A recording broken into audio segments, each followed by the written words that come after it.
ITI છે એ ગરીબની ગાય છે. સાહુકારના દીકરા તો 50 લાખ ભરીને ગમે ત્યાં સેલ્ફ ફાઇનાન્સમાં ચાલ્યા જશે. એની ઘરે તો દૂધની ડેરીએ થઈ જશે. પણ આ ગરીબ માણસ એને આ ગાય પાસે જવું પડશે. મેં જે ભણાવ્યા છે આટલા વર્ષોમાં, એમાં મોટા ભાગના પિતાઓની હાલત એવી હોય કે બાળકને 2 જોડી કપડા માંડ આપી શકે, અને અહીંયાથી આ 2 વર્ષ કર્યા પછી એ ગામને 20 જોડી કપડા આપી શકે એટલા સદ્ધર થઈ જાય છે.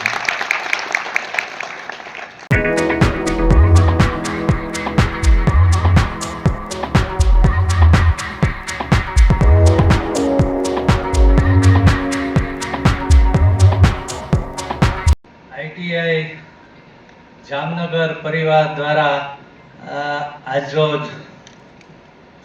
કૌશલ્ય ગૌરવ પુરસ્કાર જામનગરના ભૂતપૂર્વ તાલીમાર્થીઓનું એલ્યુમિનિયમ એસોસિએશન અને જે આઈટીઆઈના બ્રાન્ડ એમ્બેસેડર કહેવાય, જે એમણે આઈટીઆઈ કર્યા બાદ એમની કારકિર્દીનું ઘડતર આઈટીઆઈ થકી થયું, એવા સૌનું આજના અમારા આમંત્રિત સૌ ભૂતપૂર્વ તાલીમાર્થીઓ તેમજ અમારા આમંત્રણને માન આપીને રાજકોટ રિજનના ડેપ્યુટી ડાયરેક્ટર શ્રી કંજારિયા સાહેબ,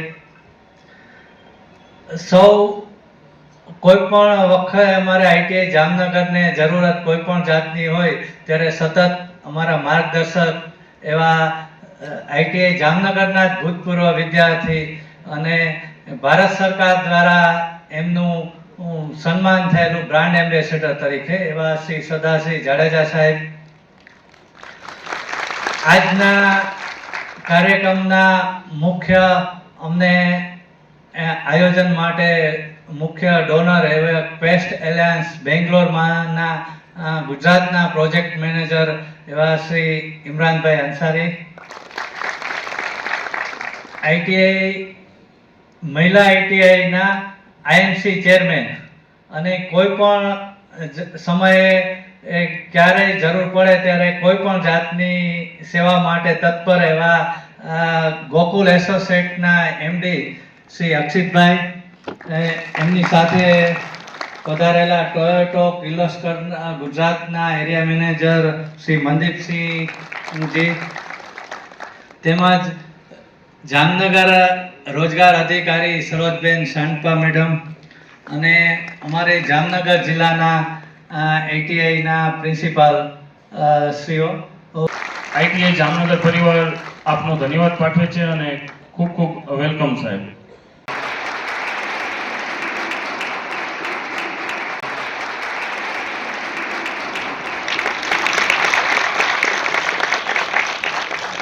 ધન્યવાદ. આપણા આ કાર્યક્રમની અંદર જે મુખ્ય ડોનર કહી શકાય અને જેમને કે નહીં સાહેબ તમે આગળ વધો, અમે તમારી સાથે જ છીએ, એ ક્વેસ્ટ એલાયન્સ નો નોંધ લેશું. સરોજબેન શાંતપા મેમનું સ્વાગત કરવા. ધન્યવાદ સાહેબ.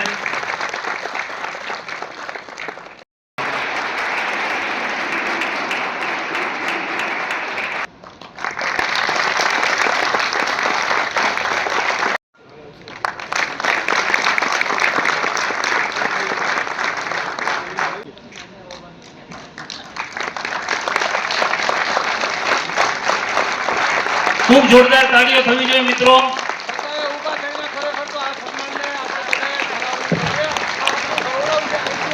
1961માં તેઓ પાસ આઉટ છે સાહેબ. તેઓ આઈટીઆઈ જામનગરના ભૂતપૂર્વ તાલીમાર્થીઓ તો છે જ છે, ત્યારબાદ તે ઇન્સ્ટ્રક્ટર તરીકે તેમને આઈટીઆઈ જામનગરમાં જ સેવા આપી. જોરદાર તાળીઓ થવી જોઈએ મિત્રો.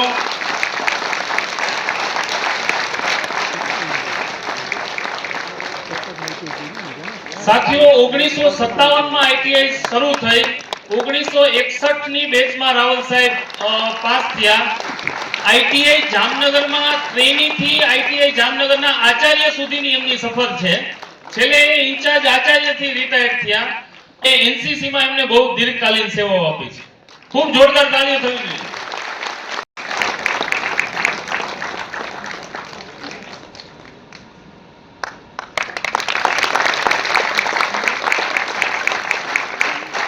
આઈટીઆઈ જામનગરના તેઓ પાસ આઉટ છે ડ્રાફ્ટમેન સિવિલમાં, અને તેમના સુપુત્ર શ્રી આર.એમ. પરમાર સાહેબ એ 2-3 મહિનામાં હવે રિટાયર્ડ થવાના છે, રાઈટ. એટલે આઈટીઆઈ રાઈટ. એકવાર હું વિનંતી કરું કે આર.એમ. પરમાર સાહેબ પણ મંચસ્થ થાય, કે એમને પણ આ એના જીવનનો અદ્ભુત ક્ષણોમાંનો એક હશે. બંને પિતા અને પુત્ર આઈટીઆઈ સાથે એમનો આવડો મોટો ધરોહર છે. ખૂબ જોરદાર તાળીઓ થવી જોઈએ. કરશનભાઈ દેવાભાઈ સાવલિયા, તેઓ સર્વેમાં 29 નંબરની બેચમાંથી પાસ આઉટ છે. 1973 માં તેઓએ પાસ આઉટ કર્યું.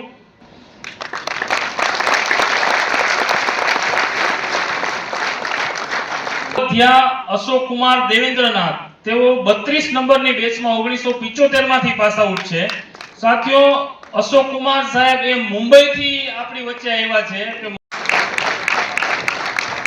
તેઓ ભાભા એટોમિક રિસર્ચ સેન્ટરમાં સિનિયર ટેકનિશિયન થઈને રિટાયર્ડ થયા છે. મોરબીમાં બહુ સક્સેસફુલ બિઝનેસમેન છે, અને રોલેક્સ સિરામિક નામની એમની એક ફર્મ છે, એ તે રન કરે છે.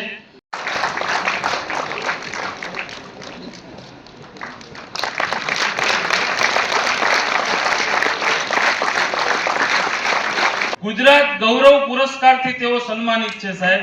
અને ખૂબ દીર્ઘકાલીન અનુભવ. બંગાળ સાહિત્યમાં બાઉલમાં વ્યાસ સાહેબ અને બંગાળ સાહિત્યના બાઉલ એ પર્યાય જેવું થઈ ગયું છે. કોઈને પણ રેફરન્સ લેવો હોય તો વ્યાસ સાહેબ પાસેથી લઈએ. આઈટીઆઈ જામનગરના બેચ નંબર 37, 1980 માં તેઓ પાસ આઉટ થયા, અને સર્વેયરમાં તેમની દીર્ઘકાલીન સેવાઓ, અને એનસીસી માં પણ એમની બહુ લાંબી યાત્રા. હું વિનંતી કરીશ ત્રિવેદી સાહેબને, અમારા પ્રિન્સિપાલ સાહેબને, કે વ્યાસ સાહેબને સન્માનિત.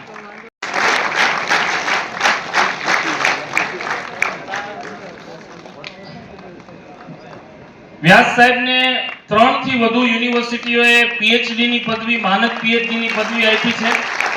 મેં ઉલ્લેખ કર્યો એમ ગુજરાત ગૌરવ પુરસ્કાર માન્ય રાજ્યપાલના વરદ હસ્તે જેમને મળ્યો છે.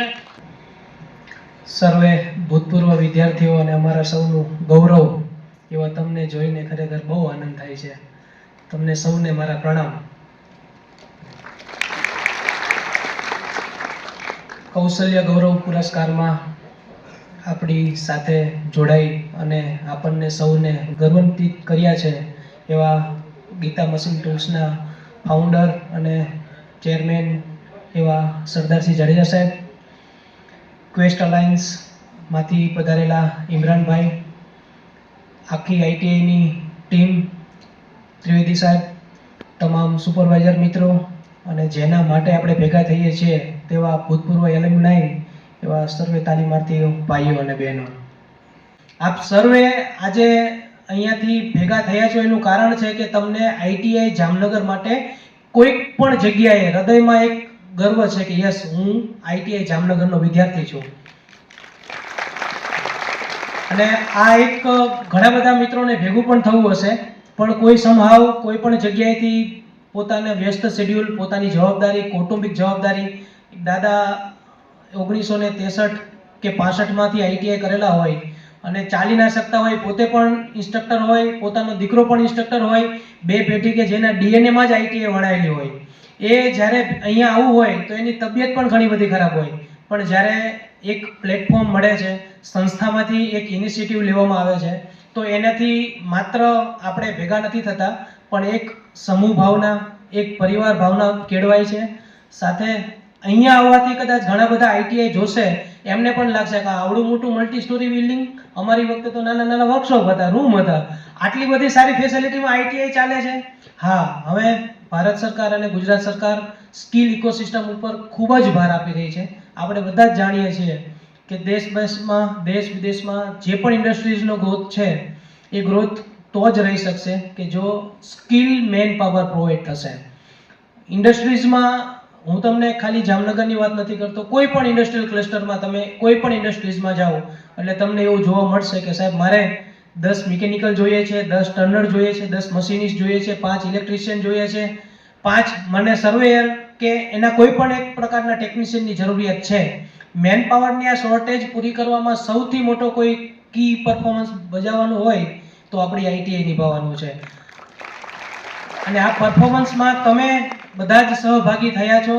આજે બધા જ કદાચ અહીંયા ટાઉન હોલ જ ભેગા થયા છે કે આઈટીઆઈ જઈને આવ્યા છે પણ મને નથી ખબર, પણ હું તમને બધાને 2 હાથ જોડીને એક વિનંતી કરું છું કે એક વખત તમે આઈટીઆઈની વિઝિટ લ્યો અને તમને જે પણ જગ્યાએ એવું લાગે કે યસ હું અહીંયા ક્યાંક કોન્ટ્રીબ્યુટ કરી શકું છું કે મારા ઇનપુટ આપી શકું છું. ફાઇનાન્શિયલ ઇનપુટની વાત નથી કરતો, હું તમારા વિચારોની પણ વાત કરું છું, તમારા સમયની પણ વાત કરું છું, તમારા પરસ્પર સહયોગની પણ વાત કરું છું.